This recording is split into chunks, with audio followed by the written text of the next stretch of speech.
पराई स्त्री या पराये पुरुष से संबंध बनाने पर कौन सा मिलता है नरक, इसकी कितनी है भयंकर सजा, आज मैं आपको बताने वाला हूं गरुड़ पुराण के अनुसार। लेकिन अब बहुत से लोग कूदेंगे और कहेंगे कि हम तो ये मानते ही नहीं भाई, हमें क्यों बता रहे हो। मैं आपसे ये बात पूछना चाहता हूं कि बहुत से अनपढ़ लोग भी ये कहते हैं कि मैं संविधान को नहीं मानता। क्या होता है संविधान?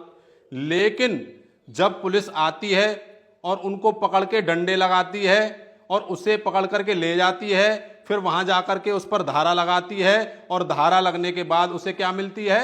सजा मिलती है। और जब वह मनुष्य सजा काट करके बाहर आता है तो वह क्या बोलता है कि अगर मुझे इस कानून के बारे में पता होता तो शायद मैं ये गलती ना करता, शायद मैं ये सजा नहीं भुगतता। इसी प्रकार से जब तक आप अपने वेदों को, अपने उपनिषदों को, अपने शास्त्रों को, अपने पुराणों को नहीं पढ़ोगे तो तब तक भी आप भी ऐसा ही बोलोगे कि हम नहीं मानते। लेकिन जब आप पढ़ने लग जाओगे तो आपको समझ में आएगा कि ये वास्तव में सब कुछ भोगना पड़ता है। तो आइए मैं पहले उस नरक का नाम लिख देता हूं कि वह नरक का नाम क्या है, जिस नरक में आपको जो ये गलती करता है उसे भुगतना पड़ता है। उस नरक का नाम है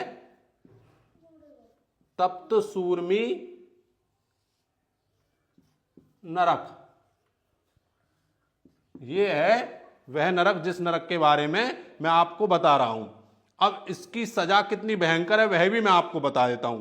जो पुरुष यह गलती करता है या जो पराई स्त्री गलती करती है तो उसे वहां जाकर के क्या होता है? भयंकर सजा भुगतनी पड़ती है। क्या भयंकर सजा भुगतनी पड़ती है कि अगर आप पुरुष हैं तो आपके सामने जो है एक स्त्री का लोहे का जो है स्टैच्यू, पुतला बना दिया जाता है और उसे आग की लपटों से भयंकर तरीके से गर्म कर दिया जाता है और फिर आपसे कहा जाता है कि इसका अब आप करिए आलिंगन।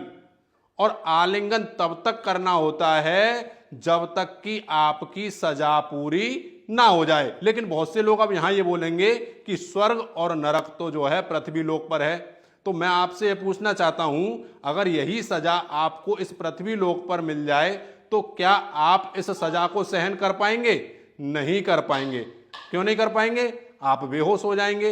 लेकिन जब आपको यह सजा वहां पर मिलेगी तप्त सूर्मी नरक में, तो ना तो आप बेहोश होंगे और यह सजा आपको तब तक मिलेगी जब तक कि आपकी सजा पूरी नहीं हो जाएगी। तो इसीलिए कहता हूं अच्छे कर्म करिए, सत्कर्म करिए, गलत कर्म करना छोड़ दीजिए और अपने वेदों का, शास्त्रों का और उपनिषदों का अध्ययन करना शुरू कीजिए। और निवेदन यही है, इस वीडियो को शेयर कीजिए। और ये बात मैं आपको पुनः बता दूं, ये बात मैं आपको गरुड़ पुराण के अनुसार बता रहा हूं, मैं अपने आप नहीं बता रहा हूं। जब आप गरुड़ पुराण पढ़ेंगे तो आपको ये तप्त सूर्मी नरक के बारे में पढ़ने को मिलेगा। यहीं पर अपनी वीडियो को विराम देता हूं। सभी को जय श्री कृष्णा, राधे राधे।